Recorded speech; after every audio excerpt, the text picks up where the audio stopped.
구약성경 말라기 4장 1절, 2절 두 절 말씀을 함께 봉독하겠습니다. 같이 읽겠습니다. 만군의 여호와가 이르노라. 보라, 용광로 불같은 날이 이르리니 교만한 자와 악을 행하는 자는 다 지푸라기 같을 것이라.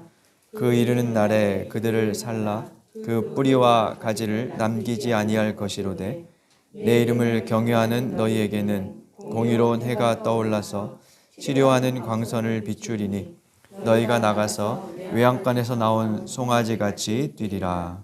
아멘. 지난 화요일에 달이 지구 그림자에 의해서 사라지는 개기월식이 있었습니다.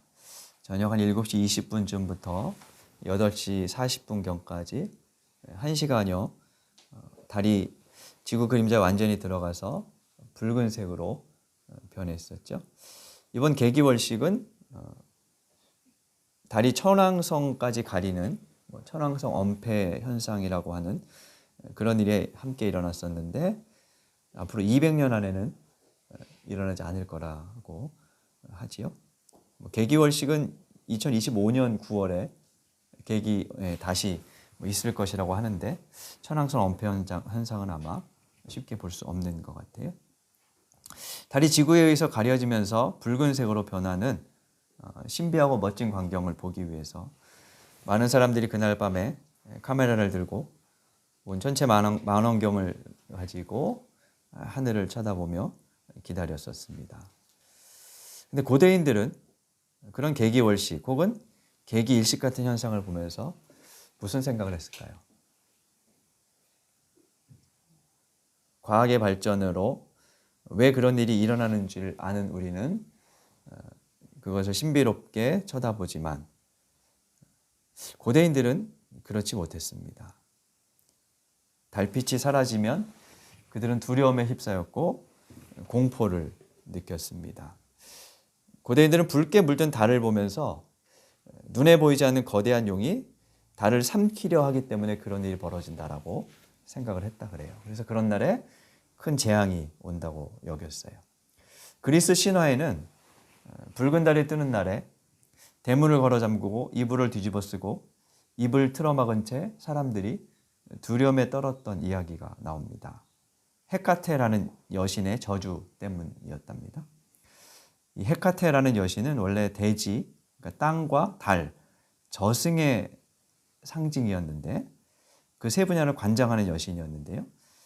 그런데 대지의 신자리는 데메테르라는 신에게 빼앗겼고 달의 능력은 아르테미스에게 빼앗겨 버립니다. 그리고 헤카테는 겨우 금음달과 지옥만을 관장하게 되었다 그래요. 이 때문에 이 헤카테가 핏빛 달이 뜨는 날이 되면 머리 셋 달린 저승의 개를 몰고 다니며 저주를 퍼뜨렸다고 합니다. 그 저주를 피하기 위해서 이불 속에서 숨을 죽이고 있었다는 거죠. 이런 생각은 그리스에만 있는 것은 아니었어요. 동양에도 붉은 달은 흉조로 여겨졌습니다. 그래서 붉은 달이 뜨면 임금이 죽거나 변란이 일어난다는 그런 사고가 있었다 그래요. 역사적으로 보면 동로마 제국의 콘스탄티노플이 함락되기 5일 전에 붉은 달이 떴다는 기록이 있어요. 그래서 사람들이 아마 그것과 연결시켰던 것 같아요.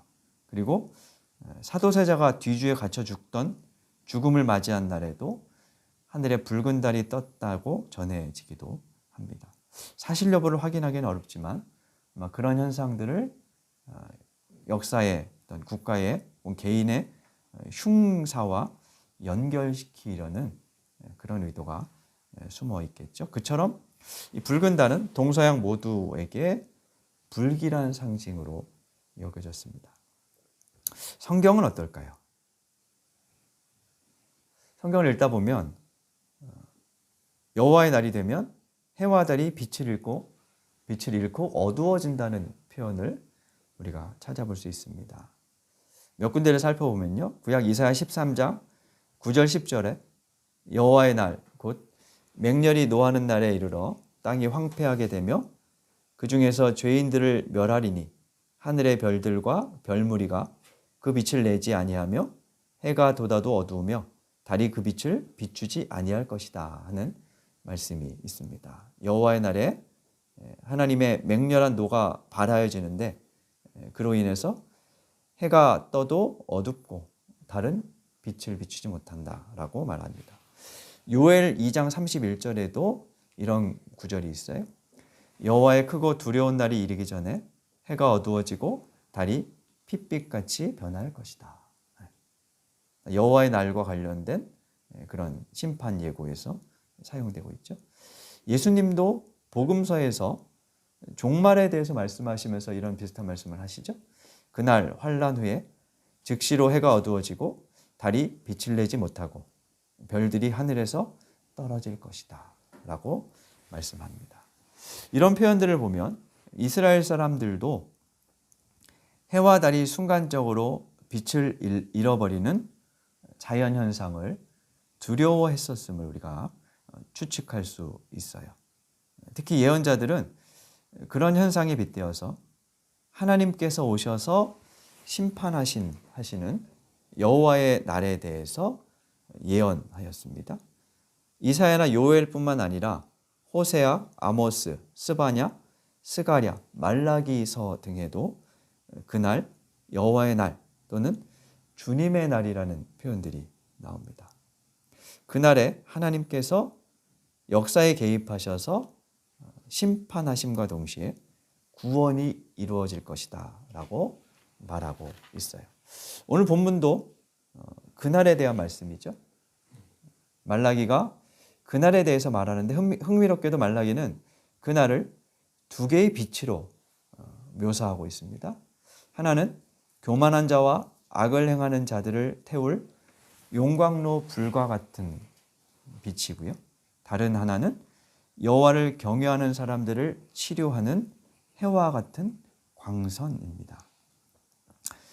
비유적인 표현이니까 실제로 그런 용광로 불이 나타난다는 것은 아닙니다만 그날 여호와의 날은 악인들은 불로 태워지시지 심판받을 것이고 반면 하나님을 경외하는 사람들은 치유와 구원을 받게 될 것이다 라고 말하는 거죠. 그날이 되면 의로운 해가 떠오를 것이다. 공의로운 해가 떠오를 것이다. 이 말은 이렇게 말하는 것과 비슷하다고 볼 수 있어요. 우리가 좀 힘든 일 겪으면 그런 사람들 옆에 있을 때 뭐라고 말합니까? 야, 그래도 내일은 새로운 해가 뜰 거야. 이런 말 하지요. 희망의 조언을 해주는 건데요. 근데 그와 말라기의 예언은 다른 점이 있습니다. 우리가 내일 새로운 해가 떠오를 거야 하는 말은 사실 인간의 마인드 컨트롤과 비슷할 수도 있을 것 같아요. 막연한 희망을 얘기하지만 말라기는 하나님의 개입에 의해서 그런 일이 이루어진다고 말하고 있는 거죠. 말라기는 누구에게 왜 이런 말씀을 선포했을까요? 그 배경을 좀 살펴보면 말라기는 주전 460에서 450년경에 활동했던 예언자였습니다. 예수님께서 태어나시기 450년 전에 살았던 인물이라는 거죠. 그 시기는 이스라엘이 바벨론에서 포로 생활을 하다가 귀환해서 나라를 재건하겠다는 희망을 품었던 때였습니다. 그 희망을 가지고 성전을 다시 짓고 하나님과의 언약을 갱신하였던 때였습니다. 그런 일을 주도했던 인물들이 에스라, 느헤미야 그리고 말라기서 앞에 나오는 학개, 스가랴 선지자 등이었습니다. 그런데 그들의 활동에도 불구하고 그리고 시간이 지났음에도 불구하고 이스라엘이 기대했던 희망은 이루어지지 않았어요. 열망하던 것이 사라지면 사람들은 냉소하게 됩니다.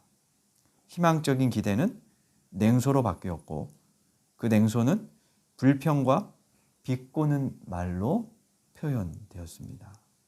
그래서 말라기는 이스라엘 백성들이 하나님을 향해서 불평하고 비꼬는 말들을 하면서 이에 대해서 하나님이 대답하시는, 마치 하나님과 이스라엘 백성이 말싸움하는 형식으로 기록이 되어 있어요.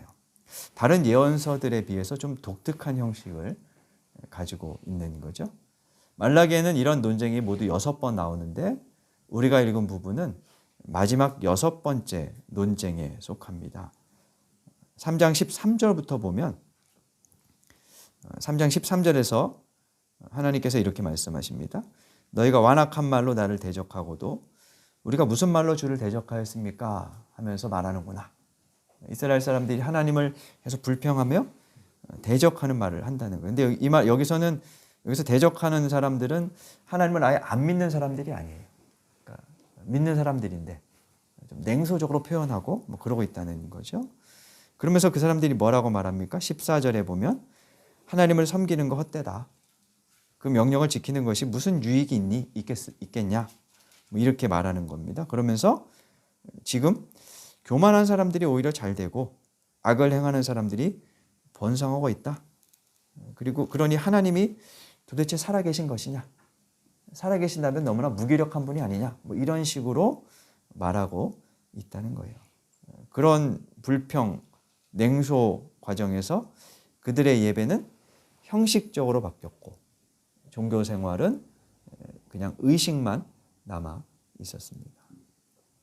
그러니까 하나님께 냉소 섞인 말을 했던 사람들은 하나님 나라의 회복이 역사에서 일어나지 않고 있구나, 일어나지 않을 것이다 라고 생각하며 마음으로는 하나님을 저버리고 있었다는 거죠.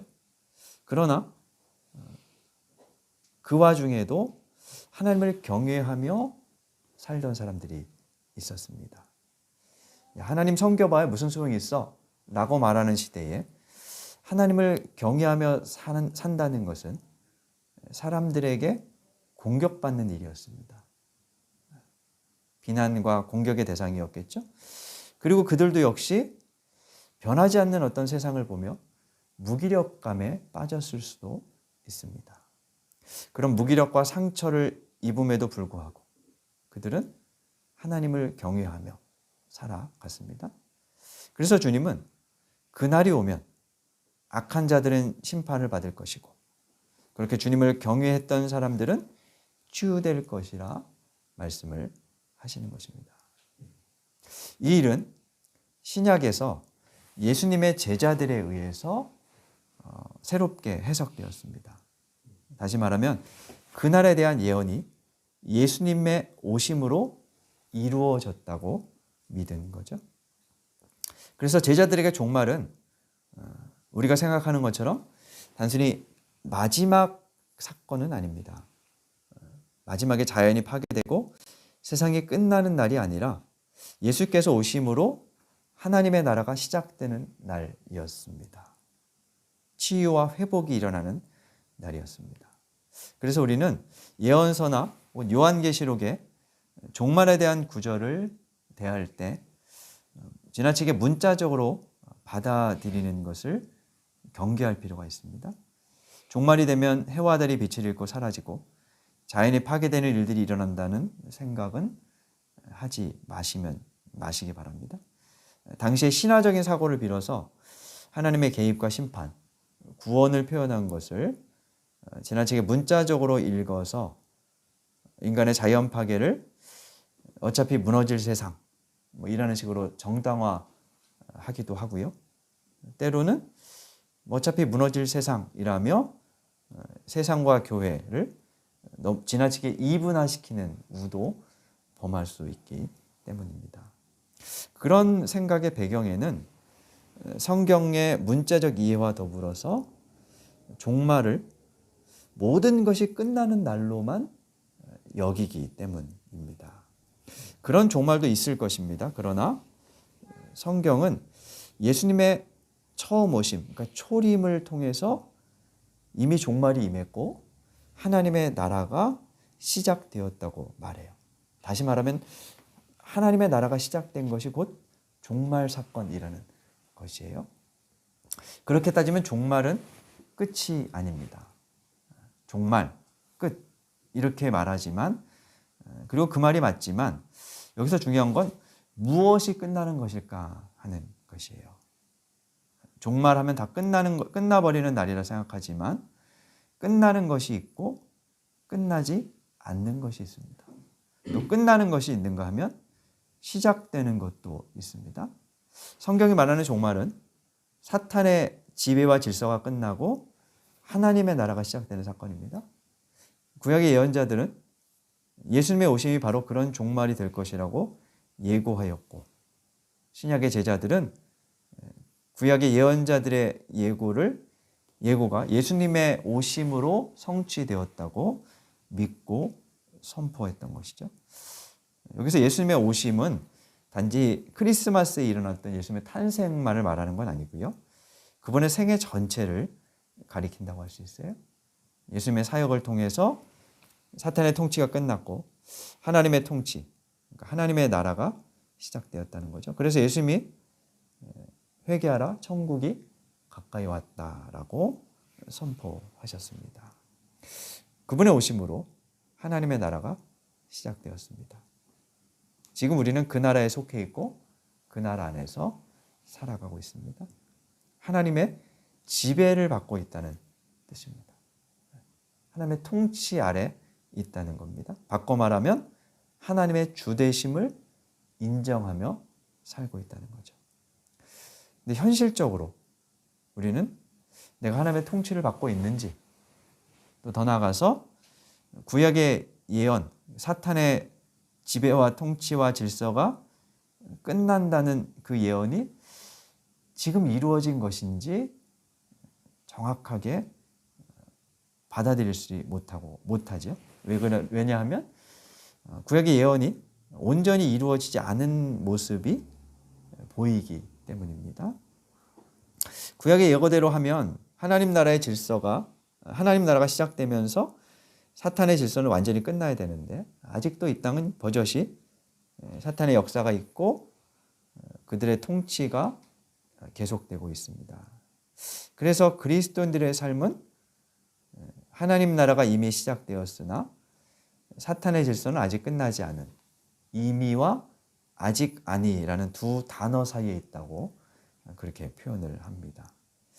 이런 사실들은 예수님을 믿는다는 것의 의미를 다시 한번 생각하게 하는데요. 예수님을 믿는다는 것은 예수님이 시작하신 종말 사건에 우리가 참여하며 그것을 이루어내는 삶을 산다는 뜻입니다. 종말론적으로 산다는 말이기도 합니다. 종말론적으로 산다 하는 것은 쉽게 말하면 오늘이 내 삶의 마지막 날인 것처럼 산다는 뜻이죠. 근데 이런 종말론적인 삶을 가장 쉽게 찾아볼 수 있는 곳이 어디일까요? 어떤 사람들에게서 우리가 이런 생각을 가장 쉽게 찾아볼 수 있을까요? 좀 단적이지만 말기암 환자들이 계시는 호스피스 병동이나 중환자실 같은 데 가면 그런 분들을 많이 접할 수 있어요. 사람은 나이가 들수록 고치기 어려운 병에 걸릴수록 나의 끝이 가까이 왔다고 생각하며 삽니다. 그것이 종말론적인 삶이죠. 그러나 그런 생각은 그리스도인들만 하는 것은 아닙니다. 교회 다니지 않아도 조금만 인생을 성찰하고 고민하는 사람들은 오늘이 내 삶의 마지막 날이라 생각하며 어느 철학자의 이야기처럼 한 그루의 사과나무를 심는 심정으로 그렇게 살아갈 수 있습니다. 기독교적인 의미에서 종말론적으로 산다는 것은 지금 여기에서 하나님의 나라에 참여한다는 뜻입니다. 예수께서 하나님 나라를 선포하고 가져오시고 그 나라를 확장하신 그 일을 지금 여기서 이뤄간다는 거예요. 하나님의 주되심을 계속해서 인정하며 그 주되심 안에 내가 살고 그리고 공동체가 거하고 세상이 그러한 그 속으로 들어가도록 살아간다는 뜻입니다. 종말론적으로 산다는 말은 그래서 주님의 재림으로 완성될 그 나라를 바라보며 그날이 오면 이루어질 일들을 바라보며 오늘 이 땅에서 나를 지배하려는 사탄의 질서, 세상의 가치와 싸워간다는 뜻이기도 하죠. 그 일을 위해서 주님은 우리를 부르셨고 교회를 세우셨고 저와 여러분을 일상의 삶으로 보내고 계십니다. 하나님의 나라라는 그 표현은 그대로, 그 말 그대로 인간의 힘으로 이루어지는 나라는 아니라는 것이에요. 하나님의 나라는 하나님께서 이루세요. 근데 하나님께서 친히 이루신다는 말을 잘 이해할 필요가 있습니다. 하나님께서 이루신다. 이 말은 우리가 아무 일도 하지 않아도 된다라는 것은 아닙니다. 하나님의 나라는 전적으로 하나님의 능력에 의해서 이루어지지만 우리의 참여 없이 저절로 이루어지는 것은 아니기 때문입니다. 성경은 하나님과 우리의 관계를 언약 관계로 설명해요. 계약 관계로 설명합니다.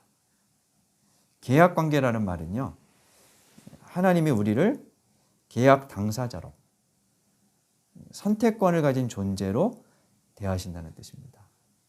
하나님과 우리의 관계를 묘사하는 말 중에 왕과 백성, 이런 것이 있죠. 우리가 주님을 왕으로 모시고 우리는 그분의 백성으로 여기며 삽니다. 근데 이 왕과 백성이라는 이 표현은 좀 오해할 소지가 있어요. 그러니까 고대의 왕과 백성의 관계처럼 생각할 가능성이 있습니다. 근데 그하고는 좀 달라요. 일반적으로 왕과 백성의 관계는 계약 관계가 아닙니다. 그러니까 왕을 내가 선택하지는 않는다는 거죠. 예를 들어서 만주벌판에 살던 사람들이 있었습니다. 중국에서 고구려로, 고구려에서 중국으로 그 만주벌판의 지배자가 바뀝니다. 그렇다고 해서 그곳에 살던 사람들이 어떤 왕의 지배를 선택하거나 거부할 권한은 사실상 없었습니다. 물론 그거 싫다고 산속에 가서 혼자 은둔할 수는 있었겠지만 그렇다고 해서 그 지배력에서 벗어날 수 있는 것은 아니었어요. 그러니까 강제적으로 그 지배력 아래 들어간다는 것이요. 전쟁에 승리한 사람들에 의해서 마치 전쟁의 전리품처럼 이쪽에 갔다 저쪽에 갔다 이렇게 된다는 거죠. 그런데 하나님과 우리의 관계는 사실 우리의 관계는 그렇지 않습니다. 하나님이 이스라엘 백성들을 선택하셨지만 강제로 그의 백성을 삼으신 것은 아닙니다. 출애굽기 20장을 보면 하나님은 이스라엘 백성들을 선택하신 후에 그들에게 제안하셨습니다. 너희가 나를 선택한다면 내가 너희들을 끝까지 보살피겠다라고 하나님이 제안하세요. 그래서 이스라엘은 하나님을 주님으로 모시기로 선택했고 비로소 언약이 맺어진 것입니다. 이것이 우리의 신앙에 시사하는 바가 매우 큽니다.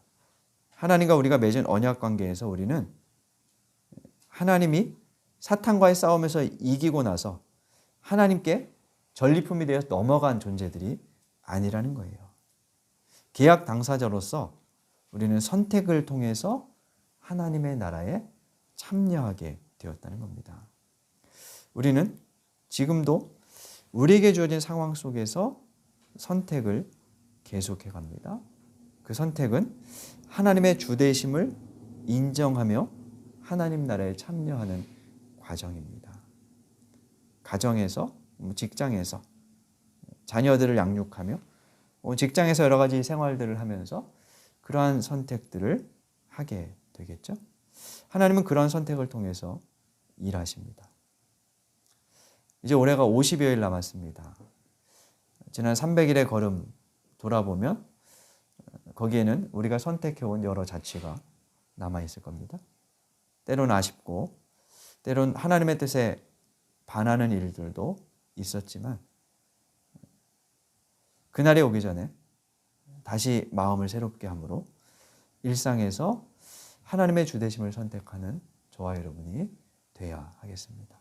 우리가 한 개인으로서 우리의 일상의 작은 행위들을 통해서 하나님의 주되심을 선택해 나갈 때, 그러한 종말론적인 신앙으로 살아갈 때 하나님은 우리의 선택을 통해서 일하십니다. 때로는 고된 선택이 될 수도 있습니다.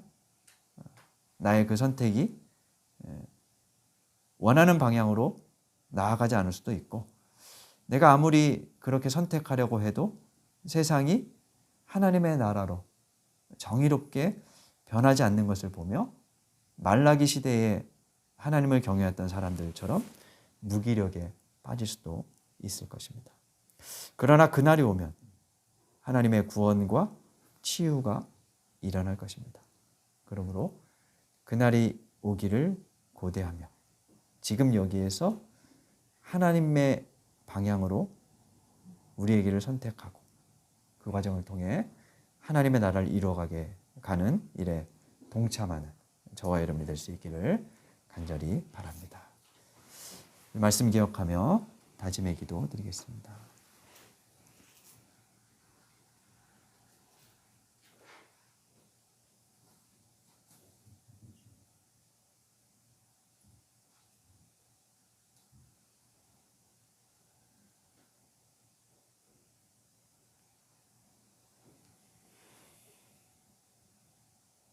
하나님, 우리의 삶의 모든 순간에 주님을 선택하게 하여 주옵소서.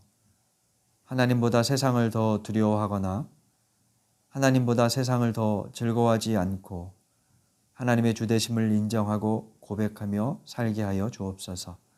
그리하여 우리의 선택을 통해 하나님께서 일하여 주옵소서.